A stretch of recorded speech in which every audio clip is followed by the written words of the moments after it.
Hello and welcome to We Are Not Here to Please You, the show that brings you fact-like information every Monday. This is episode 41, I think? Yeah. And well, of course, it's like always, me, Raphael, and with me, my loyal co-host, R2. Yes. Okay, before we get into our big okay, that's already a great start.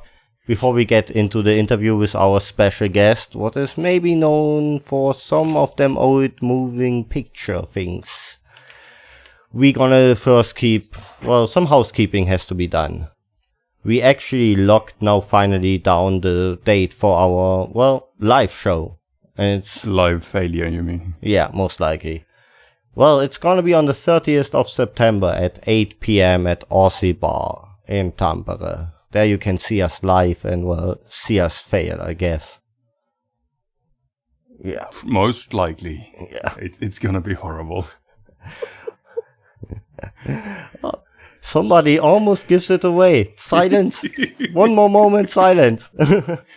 Okay, let's drop the show info and then get into it. Our headquarters is at we'renotheretoPleaseYou.blogspot.fi, where you can find all episode info, additional content, and all of the following contact info as well. Our content is also available on beardsandbullshit.com/WANHTPY. You can follow us on Facebook under We Are Not Here to Please You and on Twitter at WANHTPY. We announce our recording time on Twitter, and you can call in via Skype by looking for We Are Not Here to Please You on air. At other times, you can email us directly at wearenotheretoPleaseYou@gmail.com. Our episodes are available on SoundCloud, Stitcher, iTunes, and YouTube. Okay, we are back. Okay, with us, we have a very special guest where I'm really happy that this person is here, and this person is Marilyn Ghigliotti. Hello. Hi. How are you guys? We are fucking great, and He's terribly nervous.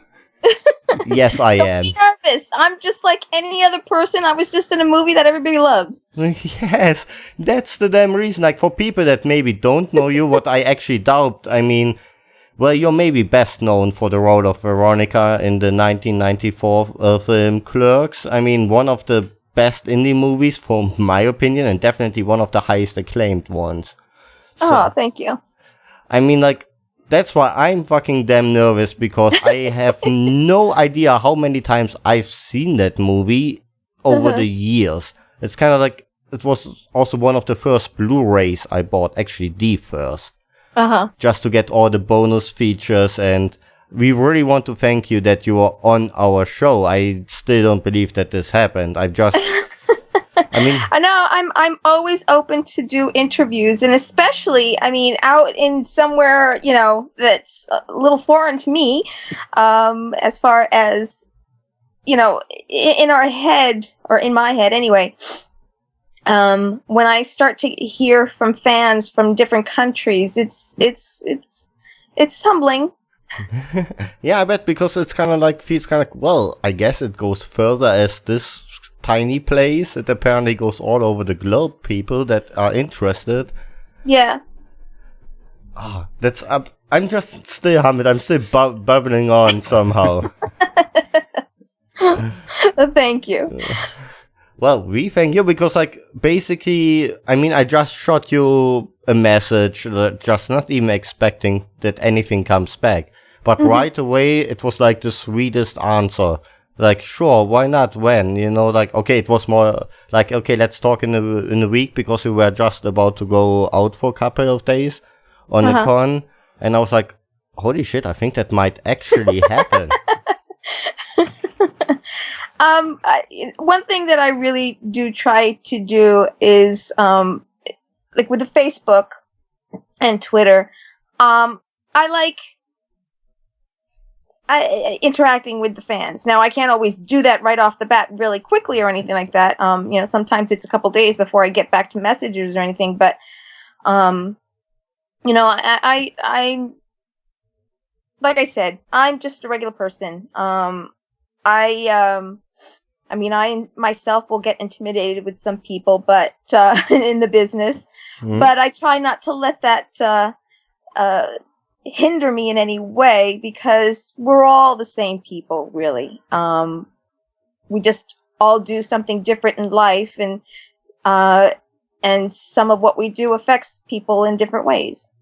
Yeah, and you have kind of also the unique position kind of to meet a lot of interesting people in person, or like over Facebook or Twitter or so on. You kind of get to know different kind of people, different kind of stories. I mean, like, that has to be already interesting, just like to having this unique window. Yeah, it is. It definitely is. I mean, I myself kind of look at some of the people that I have on my Facebook, and I'm just like, wow, that's quite weird.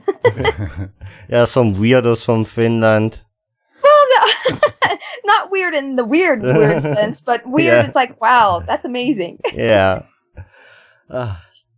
Okay, well, do we want to short jump into one thing? Because I gonna have to ask for them sure a couple of Clerks questions, because there's no way around if I have you on the microphone, you know, like to not ask that. Of course, of course. So that's basically like, what was the experience for you doing the whole Clerks thing? Like, because like you did before not movies, only theater stuff, like, and it was your first picture you made. Correct. Yeah. You know, for all of us there, it was, I do believe it was our first film for many of us. And Brian, I actually did know from the theater circuit in the community there. Mm-hmm. So when I found out that he was going to be in it and play opposite me, I was quite thrilled with that, to have that familiarity. But the whole process was rather unique in itself. I mean, because now being in the business for this amount of time, we actually got together and rehearsed it and then filmed. Usually don't get to have that rehearsal process. It's basically you find out you're in a film, you get your lines, you memorize them, you get on set. Then you'll kind of go through the lines maybe once or twice while they're actually telling you where you're going to be moving and doing what, and then you deliver it. So it was nice that we got to have that little bit of rehearsal process, and then get on set, and then figure out what we were going to be doing. So it was a bit like theater being filmed. Yeah, he did. I guess he did have that little bit of a theater feel to kind of going into it, so it was nice. And I think we rehearsed for about 2 weeks before we shot. I can't even remember. It's been 20 years. Yes, actually, 21. Yes. Yeah, actually, yeah, because it came out 20 years ago, and of course, like, it got shot like in 93. So, correct. Yeah. So, but I really enjoyed the whole process of filming it, the evenings, even though we barely got any sleep because we all had our day jobs that we had to go to. Yeah, I heard kind of it was also a lot of kind of like Mojo and Kevin like sleeping actually in the store, and Y1 were cutting, and it was kind of everybody was apparently super tired because yeah. Yeah, they definitely had it a lot worse than I did. I think that I only had not even a week of shooting for my scenes. But yeah, they were there for a good month at least. And actually, they were not in the convenience store, but they were in the video store. Yeah, RSV, yeah. Yeah, doing all the editing and all that. I mean, it's just kind of also funny, like, the whole audition process. I mean, like, Kevin was the most impressed with you, apparently, with your ability, to cry, basically. Yes, yeah. This is what I was told. This is what I saw on the 10th anniversary DVD. But once I saw my audition on the anniversary DVD, I was like, oh my god, that was awful. Because it's also on the Blu-ray I saw it. I like it. Yeah. Thank you. For me, I mean, even when I was in the process of the audition, I felt that it was a little bit forced, and it was confirmed to me when I saw the video. So, I mean, yes, I got to the emotions, but I've done that audition piece much better than it was in the DVD or at the audition. But, I mean, it's still, at least it conveyed what I was trying to do.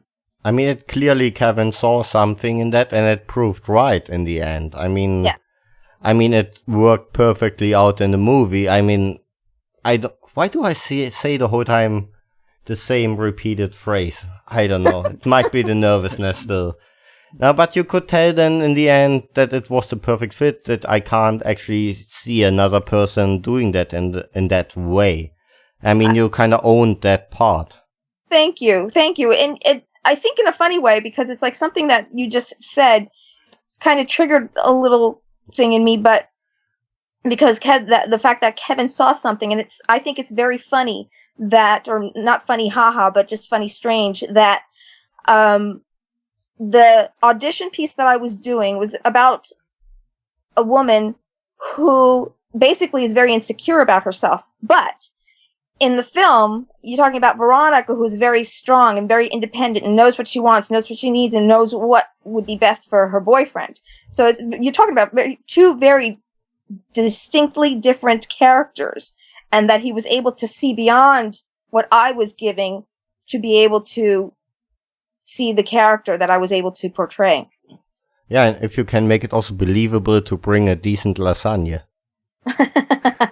Yeah, that box was empty. There's no truth in this art. Oh, that was definitely one of the moments where I thought like, yep, that is a keeper then. Brings you damn lasagna? What else do you want? Well, I'm not saying that I wouldn't have done that. Yeah. Well, it was movie trickery. The box, unfortunately, was empty. Yeah. By the way, one question is also when you the first time read the script, what were your thoughts? Because let's be honest, that character speaks very, very open and explicit. Yes, yeah, and that was one reason.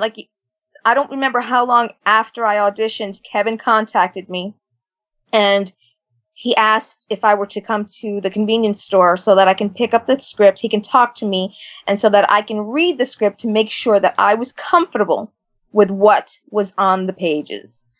And I read it. I was laughing.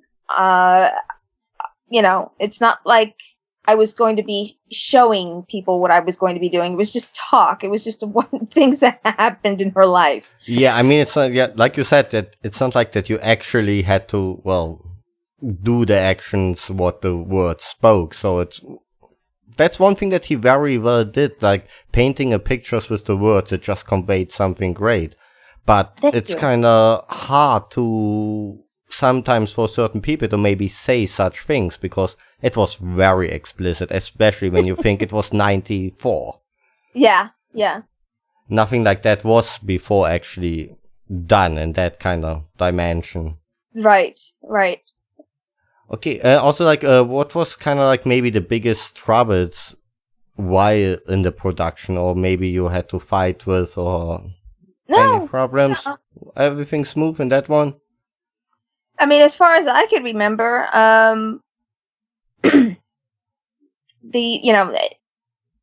I don't recall anything as far as, shooting wise, if there was any issues or anything like that.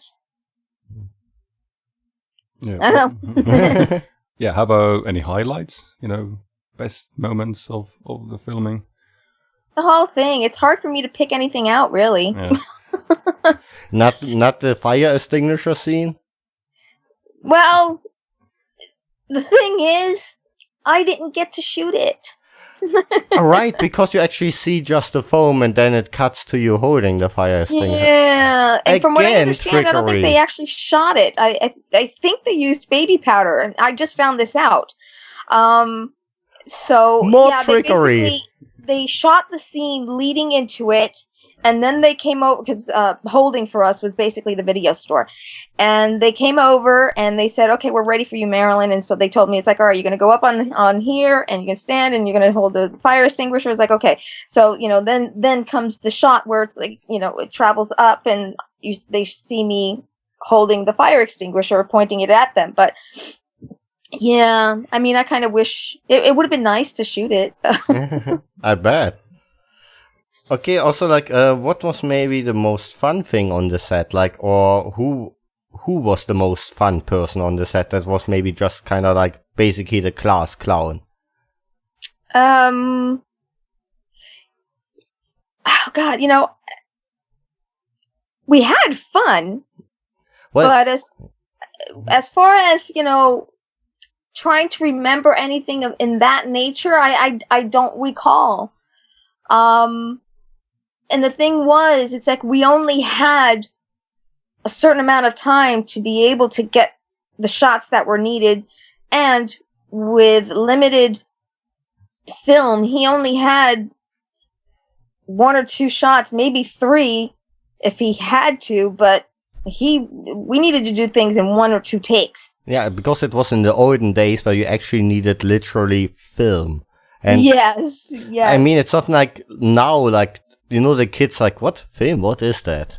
But it's like really, there was a lot of cost involved because you had to buy the film, the developing. There was a lot of like blowing it later up, like to get it onto screens and so like that are what many people don't see. And especially in the budget, it was like 27 or 28,000 something. I kind of know, my brain doesn't work. Yeah, it was just around 27,000. I mean, but he had to take a course at the university that he didn't even take. He just signed up for it to be able to get film at a discounted price. I mean, that's clever. And also, like, how much do you identify with the character of Veronica, and how much Jersey is in Veronica / Marilyn? Because, like, let's be honest, this movie is based, of course, like, of Kevin's ex-girlfriend to this time in Jersey, beginning 90s. I mean, and you grew basically up in Jersey. I lived in Jersey, excuse me. No problem. From the time that I was in high school, because I moved around quite a bit. So my life is actually being born in New York, raised between New York and New Jersey. So, I mean, not too different, really.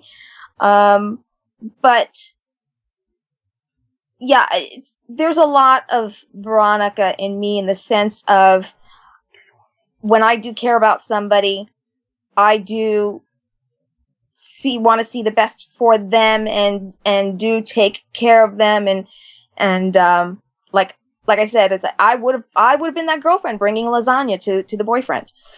Is it too late to get that started? I'm sorry? Is it too late to get that started? Because I like lasagna. Maybe in another lifetime. There's a little thing of distance between us. Damn it! Yeah, the lasagna would be cold. Damn it. Maybe next time. In that sense, I and I do have a strong independence to me.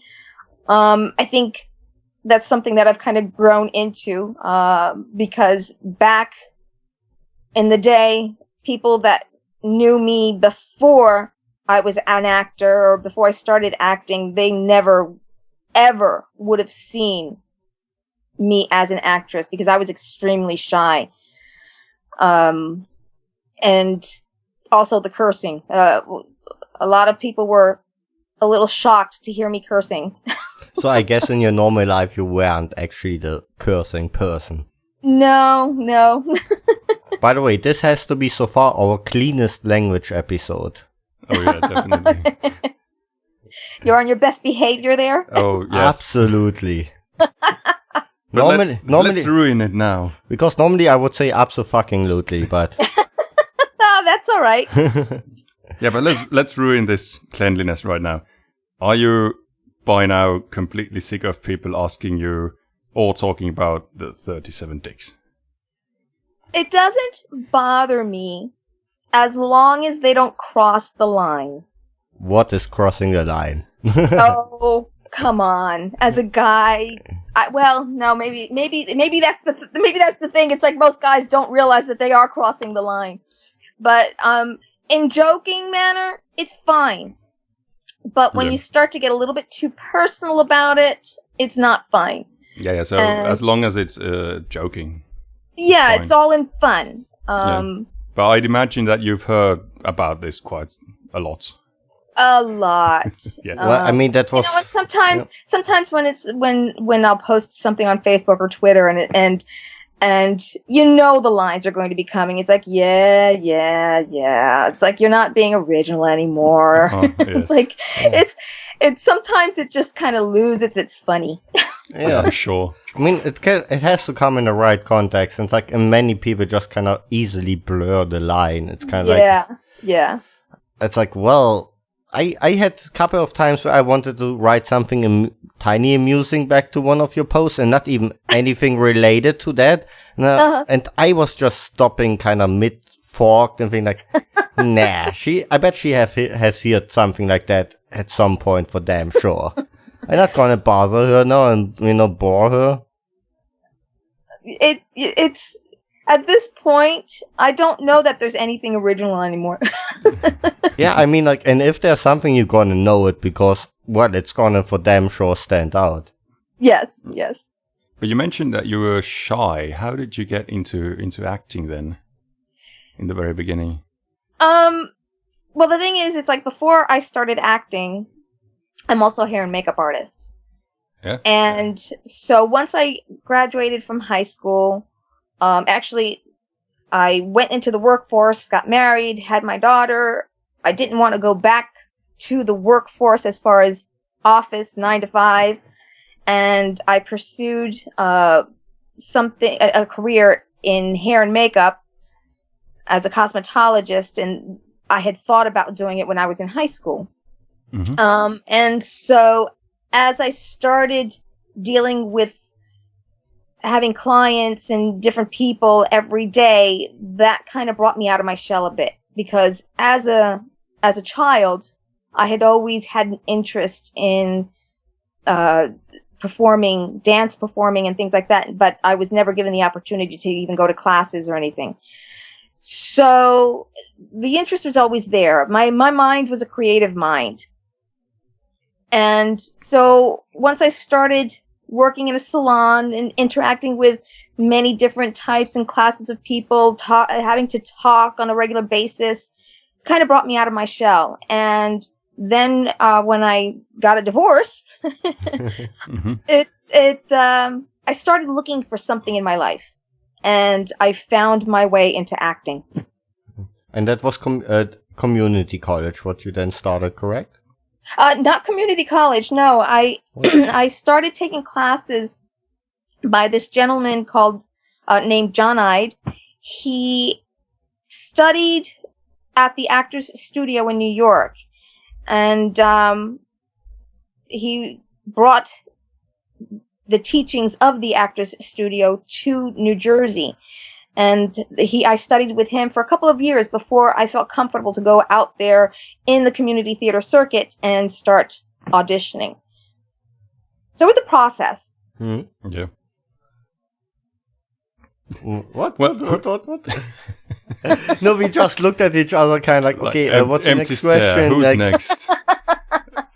Okay, do we want to get back to Clerks real quick just now? I think we have to only cover one last Clerks question, then we're going to be done with Clerks. And I guess you can assume what is going to be the next Clerks question, or? No, I don't.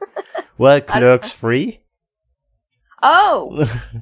I did find out, and it's been confirmed, that I am in Clerks 3. Over third party?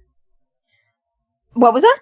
Over a third party? It got confirmed? No, well, it was a third party that let me know, but it's very funny. The only way that I knew about Clerks 3, I mean, I I know what Kevin does out there. It's like, it's usually in the media and things like that. So when he started writing Clerks 3, a lot of people would ask me if I was in it. And I'm like, I don't know. It's not up to me. It's, this is a Kevin thing. It's not me. I have no control over that. Ask him, not me. Go to the source. And then once he was finished and it was out there and he then started doing a touring with the Jay and Silent animated movie that Jason and he did. Yeah. And they were doing podcasts, and after the podcasts, they would do Q&As after showing the movie. And he was talking about it, and people would come to me and said, Marilyn, it's like you're in Clerks 3. After many questions of, are you going to be in it? And I'm like, I don't know. But when someone came to me and they told me it's like, you are in it, I said, nobody's come to me. I don't know. Nobody's gone to my representative, so I don't know anything. He's like, no, Kevin said you were in it. It's like, well, send me a link. And so I listened to the podcast, and sure enough, he did say, and every time I would get any kind of information about it, I would send it to my agent and manager. And so we were all aware as to what was being said, what was going on. And finally, it came to a point where they suggested I get in touch with Kevin. And so, very funny story though, because I don't have his number. And Okay. we don't have that kind of a relationship. We have a nice cordial relationship, we have a working relationship, but I don't call him up. It's like, hey, how's it going? What are you doing? We don't have that kind of a relationship. Mm-hmm. And so there are ways to find numbers of people in the entertainment business here, and it's through a professional account that we as actors have in the industry and all that kind of stuff. But the number that was listed was disconnected. The email was disconnected or bounced back. I didn't want to touch base with his agents to be asking such a question. So the only way that I was able to get a hold of him was through Facebook messaging. And I figured, well, that's going to be a shot in the dark. How many messages does he probably get? Yeah, how the fuck he's gonna see that one? I mean, like, that's kind of like 1 in a million shots, like almost winning the lottery kind of thing. Yeah. So pretty much a month later, he did get back to me and he confirmed that, yes, I am in it. So I was able to confirm it to everybody else. But excuse me. No problem. Honestly, I have no idea of what the script entails, how much I'm in it. Mm-hmm. I have not been able to read the script. No, it got quite a bit pushed back because there was this whole thing with Miramax that they have first crack on the sequel, and yeah, well, they had bought the original rights to quite a bit, and I mean, I don't know the details of the contracts or anything like that, but they had first dibs as to saying whether they're going to produce it or not. Yeah, and it seems that they did keep Kevin on hold there for quite a while. But he did mention in quite a few podcasts that he would have preferred if they did turn it down, in which they did. It seems that they're going to distribute it, but they will not produce it. So now Kevin will be seeking funding elsewhere, where I don't know. but I think that's gonna be the preferred way, because that's gonna give him this freedom, actually, maybe to realize that in the perfect way. I mean, yeah, hopefully. Also, like, are you looking forward to resuming the role as Veronica after, well, at this point, 22 years, most likely? Yeah, I am, on many levels. As the actress who portrayed her, I think going back to her will be like a second skin, really. Mm. And then just like everybody else, I'm a fan of the movie. So I'm looking forward to see, where they've all gone and what they've been doing for the last 10 or 11 years, because being that there was a Clerks 2. Yeah. And so what's been going on since then? Yeah, where the journey takes the characters, basically. Correct. Yeah. But yeah, I get a lot of my information through the media. It's too funny. So basically, they decided for you that you're gonna be in it, and then they Google don't even, alerts told you. Then they, Exactly. Yeah, that's exactly what I get. I get Google alerts. Well, I guess it's your second agent, Google alerts. Yeah. But be careful that they don't want a too big cut. Right. Actually, he's the one that's taking the less. But as you slightly touched up on, you actually filling more than one shoe as just being Veronica or an actor. I mean, you're actually in many different fields active, like being an actress and over the many years in, well, movies and TV, also makeup artist, photographer, audiobook narrator, in one case, well, producer. Yeah, I've done a little bit of producing, not enough to really know what I would have to do if I were to kind of completely produce my own movie right now, but enough to kind of get by, and it was basically helping out some other friends with their projects and doing whatever I can, and you know, they were gracious enough to give me a producing credit, which was nice. But I've really tried to know as much of this business as possible and to learn as much. I'm at a point right now, actually, I've been putting the energy out there that I'd like to start directing. That was actually on my, question sheet as well, like, 2 questions in that point, like, are you considering producing again, and also, like, are you looking forward, like, maybe going into directing? Yeah, it's been something that's been in the back of my mind, but this year it's been really kind of just hammering away, I would have to say, in my head. That's like, I really want to do some directing. And the producing will kind of come into play as I'm directing something, but I've been putting it out there, and so hopefully once I'm done with an audiobook that I'm narrating, because it's something else that I've been doing, once I'm done with this one book, I'm going to kind of put the narration on hold and start to look for something for myself to direct, and then look into ways to be able to make it happen. So there'll probably be some crowdfunding in the near future for me. I mean, what direction are you gonna look for directing? A genre that you would prefer to do some directing work? Why do I keep repeating directing?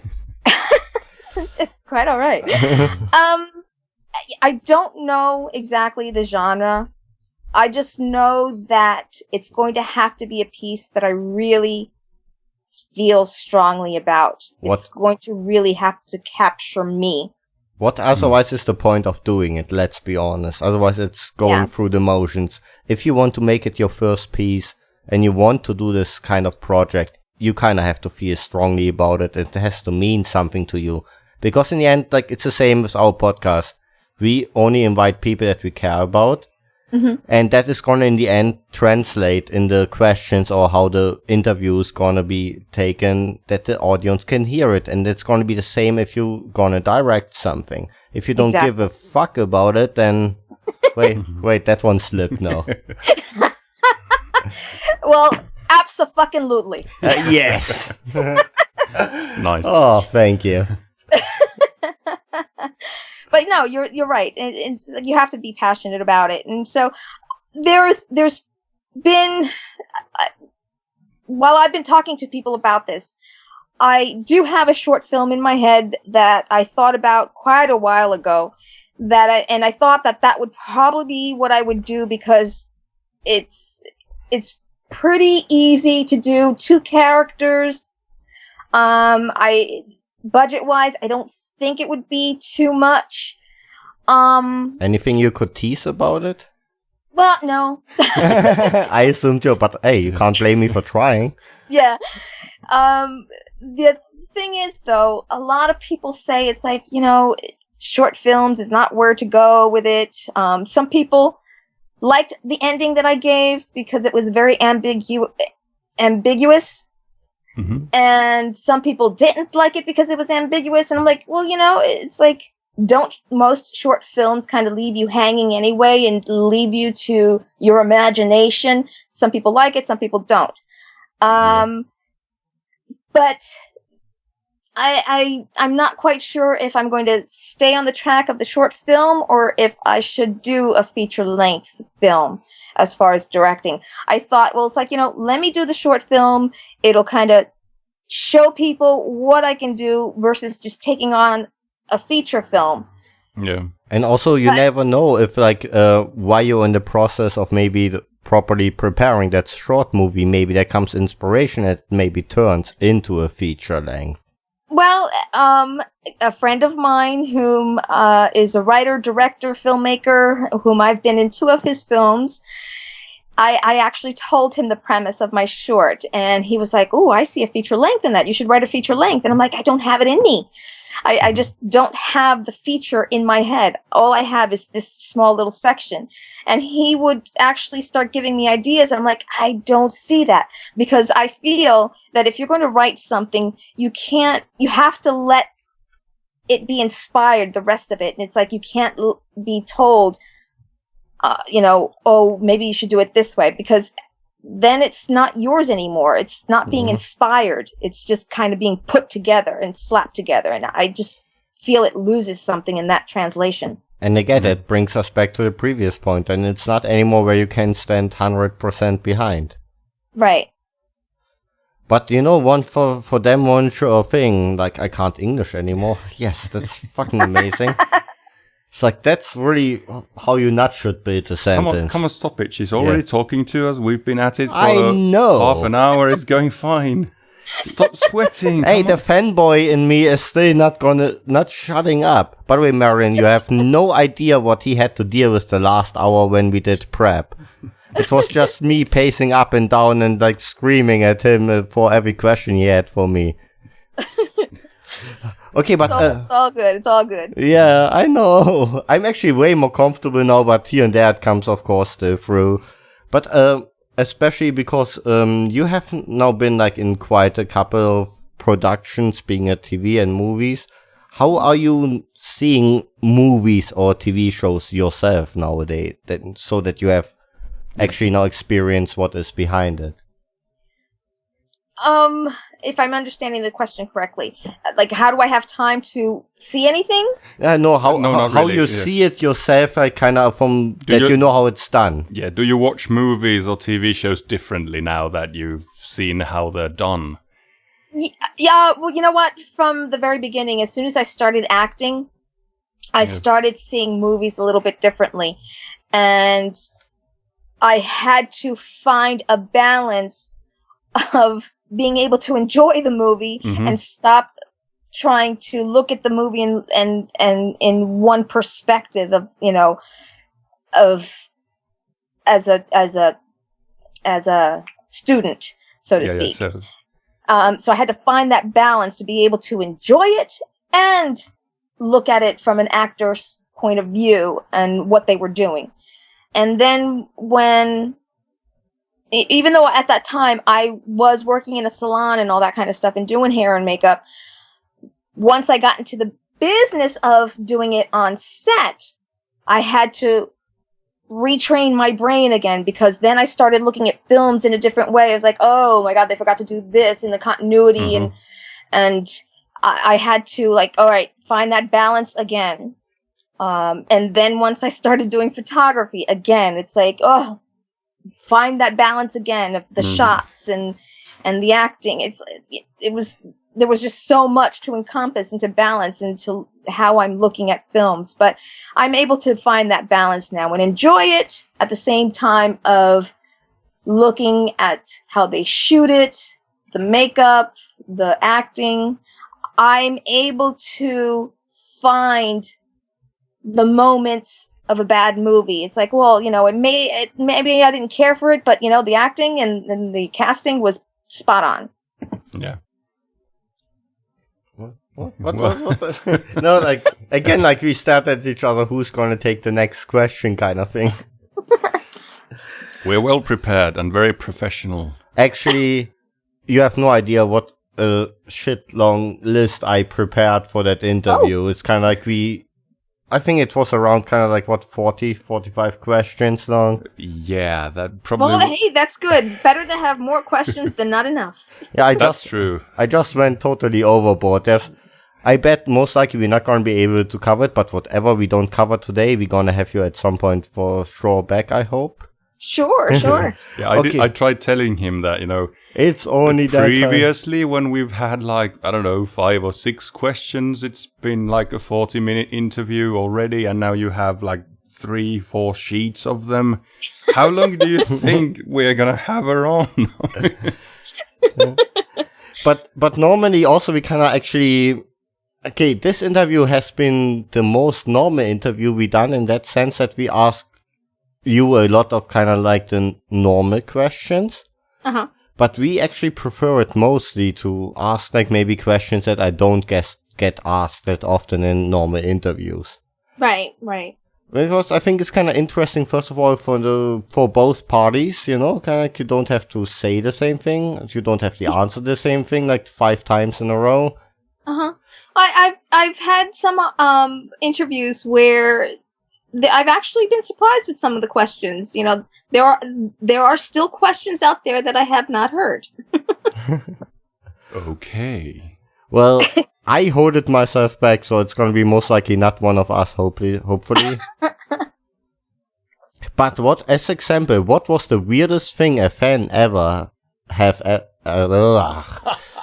ever said, gave, or wrote to you? Kind of where you maybe either were creeped out or weirded out or...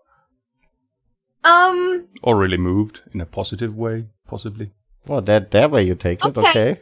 That you know what? It's like that triggered something, actually. I was doing a reading of a script a year and a half ago. And so after we did the reading, someone did come up to me and he told me about how much of a fan he was, and he would watch the movie with a friend of his who has since passed, and so it brings back a lot of really nice memories for him, and that was, I think, very, very touching. I did say sorry for his loss, but I think it's things like that are just really nice to hear. The weirdest, I think it's when I first started getting fan mail. Actually, just the fact that I was getting fan mail when I started getting fan mail, that was weird. But one of them kind of creeped me out a little bit.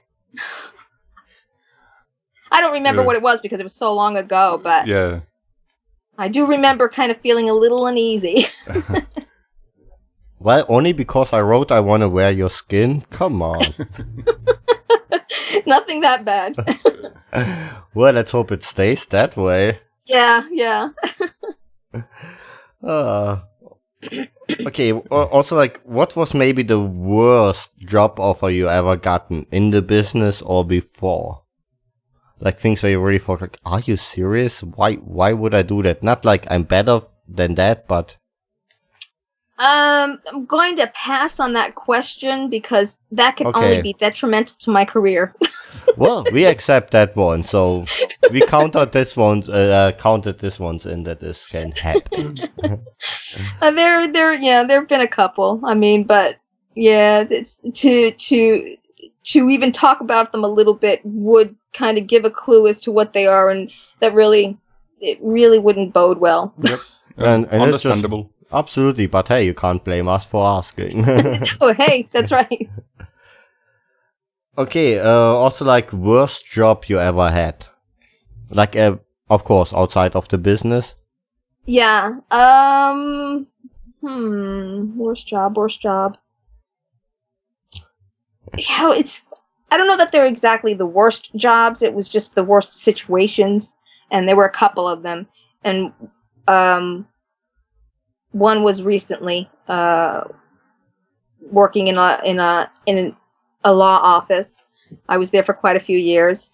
And then another one was quite a few years ago back in Jersey and working for a company that designed shoes. I was there maybe a couple weeks and then I was out. It's nope, I'm done. Or as Yeah. Cartman would say it, screw you guys, I'm going home. Okay, and also, I seem so disorganized. And okay, next question. Let's be all kinds of not professional, apparently, from my side. Okay, All good. worst, weirdest question you ever got asked in an interview. And please, none of our one, please. I don't recall. Worst, weirdest question. See, my mind works in a certain way. It's if I'm asked a question and nothing is triggered, I don't have a response for it. Nothing is triggered. All right. I don't know that I've ever been asked a really weird, strange question. Okay. Well, good luck for you that I was very intimidated about this interview. Otherwise, there would have been some, I bet. Right. You know, because I think, I think too, I mean, I pretty much prepare myself to just hear almost anything. And it's like, nothing in my mind stands out where it's like, oh my God, did they just ask me that?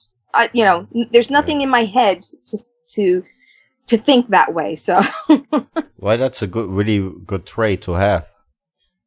Yeah. well, and it comes from the acting and from the auditioning, because when you go into an audition, you just never know what your setup is going to be, what they're going to have you do, whether you're going to be sitting or standing. So you almost have to be ready for whatever comes your way.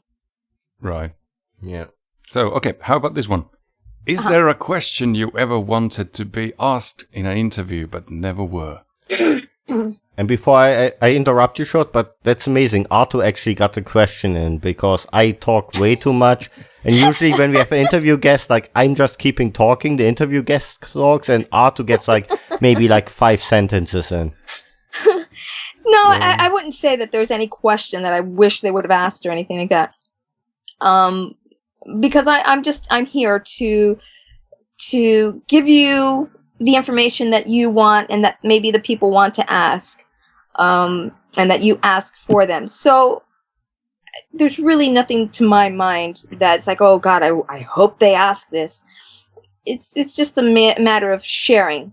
Yeah, of course. So whatever happens, happens. Maybe just, something that you might be really interested in or passionate about and no one ever wants to hear about it. But, okay, fine. No, not really. I would have asked the question, if there was one. And by the way, you have a couple of projects coming up. I mean, like Lake Erie, Dracula's War, and, well, of course, like Clerks 3 and Beautiful Nightmare. Yeah, and also Starship Rising. So Starship Rising and Lake Erie, they are both filmed, and Starship Rising will be premiering at a film festival on the 23rd out here in and looking forward to that, to finally seeing the project. And then Lake Erie, we shot that back in October on Lake Erie, and it's a horror film. They're in post-production, but on the 28th, we're going to be having a cast and crew party with one of the musical groups that supplied music for Lake Erie, La Reverie. Mm-hmm. And that's going to be at the House of Blues on the 28th. And then... That's in San Diego, isn't it? What was that? House of Blues, wasn't that in San Diego? There's one in San Diego, there's one in LA, and which they're going to be closing very soon and reopening somewhere else. I don't know. I hear, and there's one in Vegas as well. Oh, okay. And so I'm not quite sure when that'll be premiering. Hopefully soon, in the next couple of months. I'm looking forward to seeing that as well. And then Beautiful Nightmare and Dracula's War, they're in the development stage or pre-production stage. So I'm not quite sure where and when they will start up. But looking very much forward to both of them, especially Dracula's War, because that is Yeah, I read the description. It sounded very interesting to me. Yeah, to me too. Playing Doctor or Detective Jekyll. Yes. So yeah, I was sent the script and told to, I read it, and if I would be interested in it, I was like, hell yeah. And so hopefully that'll start pretty soon. I need to get into shape for that though. And let's see what else. And then, hopefully Clerks 3. The latest that I read and saw on that was early 2015. Mm. And by the way, you are now getting a lot more into the sci-fi horror genre. Are you preferring that to the comedy, or what is for you the difference? I've just been trying to diversify myself, trying to show something different. I do like the genre. But I like horror. I like sci-fi. I like comedy. I like drama. I mean, I really do enjoy them all. But it's been a little bit difficult to kind of get into the mainstream of the industry out here. And so when projects come up, you try to look at them and see, it's like, well, this one's really good. I really like this. This is going to show me in something different. Let's show people that I'm able to do other things other than comedy, which is where everybody knows me from. Mm-hmm. So, and that's pretty much all it is. It's like, it's just the opportunities that are coming to me are what they are. And so if the things align, if they're willing to pay me for it, and everybody's all agreed upon certain aspects, I'm there. I'm there for the job. Yeah. Well, and I'm personally looking forward to seeing that direction absolutely more, especially the Jekyll part. So yeah, likewise. Yeah, for me it was really like I read the description. It was kind of like, well, that sounds definitely interesting. But again, it sounds like something, if you do it right, it can be amazing. Yeah. It also sounds like something that could be easily fucked up. Yes. Well, it's funny. I was recently the lead in a short horror film. And what was the name of it? It's called The Neighbor. And when I was in the midst of it all, and that was definitely a challenge to do, and I had to go from many different emotions, and there were some really deep, dramatic points to the film. And I was saying to some of the people, it's like, I feel like horror film is the hardest to do. They say that comedy is hard, and it is. Although I didn't really find it that way, but I feel like horror is extremely hard to do, because if it's not done right, it just looks very cheesy. I mean, unless that's what they're going for, is cheesy. Yeah. Again, the thin line. Yeah. What was that? Again, there's a really thin line, kind of. Yes, exactly. And so, and this was not one to be done cheesy. It really needed to have the emotion to be able to convey. And there was one day that I was shooting, and I really had to be at a high emotional level for quite a long time. And so hopefully it came through in the shots, and the where I felt was the best take. Hopefully there was no screw ups with the camera or technically in any way. Yeah, cross fingers.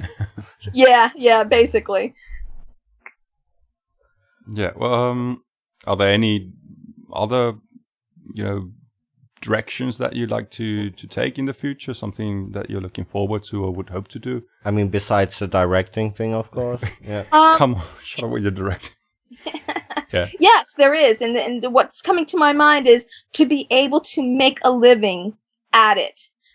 Because honestly, right now I have a day job. I have my survival job that I have to do in order to be able to do what I love to do. What is that job? I work in a salon. So, I cut people. What? You cut people? What the hell? Yeah, that sounds I cut bad. people's hair. Let me put it that way. I cut people's hair. I color people's hair and all that kind of stuff. And I do hair and makeup on weddings, and so there were several different things that I do. I do headshots. But working at the salon, that's basically, I'm there every week. Well, the headshot thing ties in with your photographing thing as well, so yeah. Say that again, I'm sorry. Yeah, the headshot stuff ties in with your photographic passion also as well. Yes, yeah. I started doing headshots. It was something that I thought about. I've actually had a love of photography for a long time, and then finally decided that I was going to train myself, and did take some training courses as well, and developed my own technique of what I wanted when I wanted to go out and get headshots done. And essentially, when I'm doing headshots, I become the director. So rather than being their photographer, I'm actually directing them into what to hopefully bring out a character in them while they're getting their photos taken. Yeah. Oh, wait. There was a little kind of mix-up shot with the microphone, so... There was no mix-up. Why did you tell her? No. I mean, we fixed that in post. As always. Yeah, like we never do in the ad. We say we fix it in the post, but we won't. Come on, there has to be some honesty in this art. Well, art? No. Yeah, there you go. There you go. There is no truth. It's all make-believe. But we already took like a shit ton of your time up. But we're coming up on an hour. And that's fine. This has been a very, very nice and good interview. Oh, likewise. Likewise. And okay, you want to plug anything, like of course your homepage or Twitter or etc. for your project? Yeah, you can find me on Facebook, Marilyn Ghigliotti, and Twitter is that Clerks girl, and I'm also on Instagram, Marilyn Ghigliotti. So doing those 3 social medias, and usually the Instagram gets a lot of work out when I'm actually out at conventions and actually doing something. I enjoy meeting and talking to everybody through the social media. And our listeners can find all the links then also on our blog at wearenothere2pleaseyou.blogspot.fi. We're gonna have everything there listed and easy to click and easy to follow. Thank you. And of course, I hope next time we have you on, we're gonna talk a bit more about conventions and stuff. Like I think, this one was more like, getting, of course, the most pressing topics for me personally out of the way. Let's be honest, I was totally selfish on that one. Like, I wrote all the questions. Arthur was just a prop for the site, to sit on the other microphone. Uh-huh. But we totally want to thank you for being on. And oh, yeah, thank you. It was a great interview. And, by the way, tomorrow have a great birthday. Oh, thank you so much. Thank you. And no, thank you for having me and being able to talk to the people out by you as well, in a different country, and being able to kind of, in some way, talk to and appear in some place other than the United States. I've actually been trying to get to conventions out of the country here and be able to meet fans in different areas, but it's been a little difficult to get accomplished. Well, if you ever make it out here to Finland, make sure to shoot us a message, and then we're gonna make an on-location interview. Yes, we'll be there. Oh, yeah, I'd be happy to. Well, I think that's enough for that interview now. I think if we go no further, we just gonna screw it up. It's perfect how it is. Screw it up even worse, you mean? Yes. Yeah. So really, thank you very much, Marilyn. And thank you. Thank you.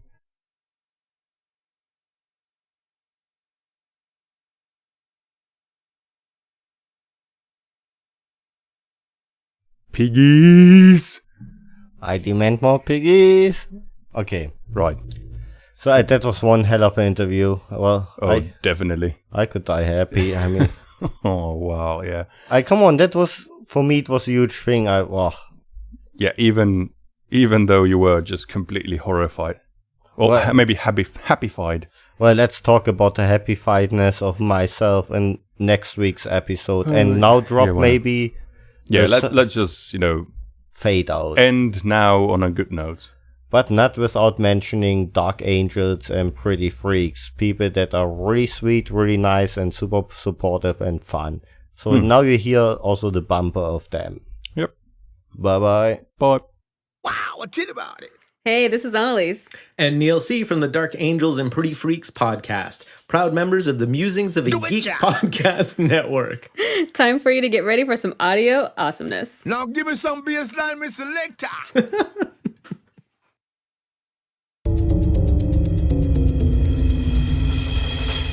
I'm Nolan Overton, I'm Brandon Stedham, and we're the No BS Podcast. where you can come and listen to our comedic, informational, entertainment podcasts. Every week on iTunes. Or And our website at... We do have a website? Yes. www.nobspodcast.com. Thanks, and I hope you'll join us. Ciao. That was another attempt of not. At not pleasing you. Fine, fuck you. I already told you once. Come on, man. It's not that hard. It's pretty easy, actually. Still screw you. Just Screw one. you. It's one word. Can we just let the outro run? Fine.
Okay, what the fuck to say at that point anymore?